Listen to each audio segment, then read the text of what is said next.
Hey y'all, Big Tim here. Thanks for tuning in for another episode of Old School and Bass with Big Tim. So today's kind of a milestone, and I made a promise to y'all. The promise was that after we hit 60 subscribers, I'd put out a really special episode. Well, I kind of let the cat out of the bag earlier about that and released what I thought was that special video. The one about soft plastics. And by the viewership, that seems to be what a lot of people wanted to see. And that's kind of what I thought. Everybody wanted to know about how I rig and how I do a baby brush hog, because most people that know me know that's my number one bait. I mean, I made no secret about it.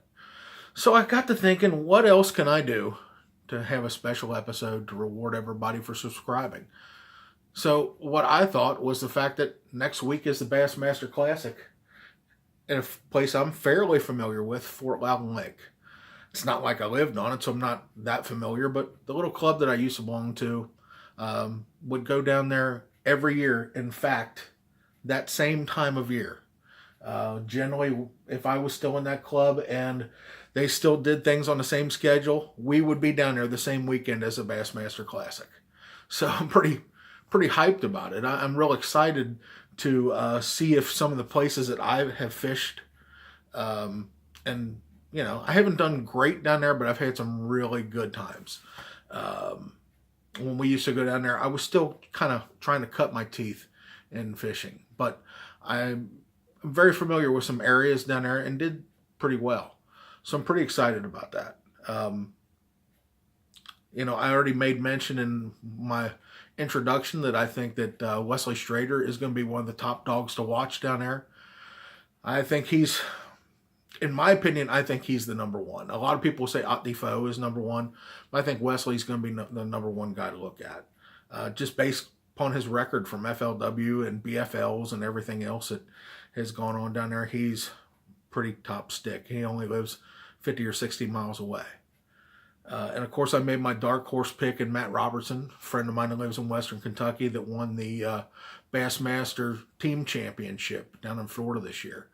He is a Kentucky Lake stud, and this is a Tennessee River impoundment, just like Kentucky Lake is. So I expect him to be fishing fairly familiar, not water, but everything's going to look kind of familiar to him. I mean, it may be geographically different, but I think the lakes are going to be pretty similar in the way they fish. So I got my old map out here, and I was looking at some of my places. And basically, I look for the tournament to be won in this area here. This is the Louisville area, and this is the Concord area. Somewhere around in there. That's probably only about 20, 25 miles away from launch. And if you wanted to go down to Tellico, which Tellico could be real good too, but Tellico is going to be at least 40 miles just to get to Tellico, which I know a lot of these guys are going to make that run. I just think these areas give you a lot more options. There's a lot more coves in this area. And I'm real excited to hear some of the names. There's a couple of places that were always pretty special to me that we always caught fish in and did real well, particularly in the Sinking Creek area. But over here in Louisville and Sinking Creek and Turkey Creek, I think are going to be some of the big players. Ish Creek could be another one. It could be a main river bite, but I don't think so. With all the rains that we've had, I think most of the fish are going to try to get back out of the current somewhere. I hope that the water is going to recede a little bit. I just saw an episode of Pro Team Journal where Denny Brower and I forgot who the other fellow was. They actually went down about a month ago. They were obviously there before the big flooding rains that we had, because they were saying how the lake level was way down. Didn't recognize any of the areas. I thought they were in Sinking Creek at one point, but I wasn't 100% sure. It's probably been about 10 years that I've been there, but I'm real excited to see what goes on. I think a lot of different lures are going to play. You know, we talked earlier about different early season lures. Shad Raps, I think, are going to be a big player. Flat-sided crankbaits like with Denny Brower and his sidekick we're using on that Pro Team Journal. the KVD flat side, lipless crankbaits and jerk baits. Obviously, they're not allowed to use the Alabama rig for the Bassmaster Classic. That is a no-no. So we won't have to worry about seeing that one. What else? Jigs. I think jigs will be a player. Those mid-range crankbaits, anything that's running from 8 to 10 to 12 feet, probably be big players. And I think it's going to be an exciting time. Of course, we are going down. Lori and myself are going to go down. We're leaving Thursday after work. And we're going to go to the expo Friday, for sure Friday, and for sure Sunday. Saturday, we might go up in the mountains and visit a little bit. But we're going to try to bring you some interviews back from there. Different pros, different manufacturers. Maybe we'll get to give you some sneak peeks on some baits. But generally, there's nothing really new at the Bassmaster Classic. They save that for ICAST, which happens in July. But you never know. Sometimes you can get some good little tidbits of information about some new upcoming lures, different devices, accessories, all that kind of cool stuff. So look forward. We're going to be, I don't know if we're going to have the opportunity to do things live from the Classic. They may not let us. I don't know.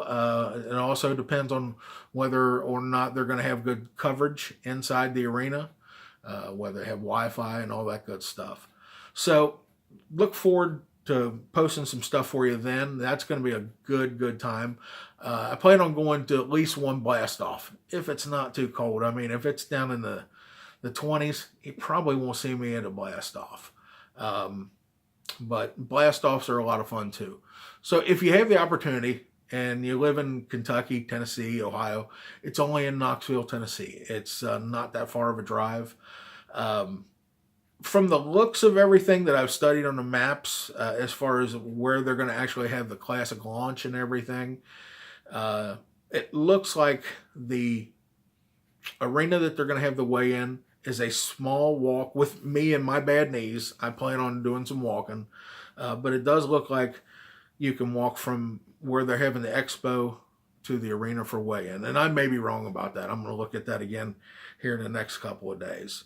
But, I don't walk very far. I've got 2 bad knees, and that's primarily why I'm retiring from fishing tournaments, that is. But, the Classic is always a great time to go. You'll see every lure that you can imagine made for bass fishing. You can see every accessory, every line, everybody that's a player in the business will be there. And it's generally almost, I don't think it's ever been a charge to get in. So I want to say it's always free, but I don't want to step out on that limb, but I'm pretty sure it is free to get in the expo and the weigh-in. Now, that being said, you'll probably have to pay for parking because it is downtown. If you can find some sort of public transportation or Uber, that might also be a good consideration. But yes, if you have the opportunity to go to a Bassmaster Classic, and especially as close as it is right now in Knoxville, Tennessee, give it a whirl. Hopefully we'll see you there. And if you do, hey, stop up. I'd love to talk to you. Maybe you got some ideas about something we want to talk about on Old School and Bass with Big Tim. So, give us a shout out. And until then, see ya.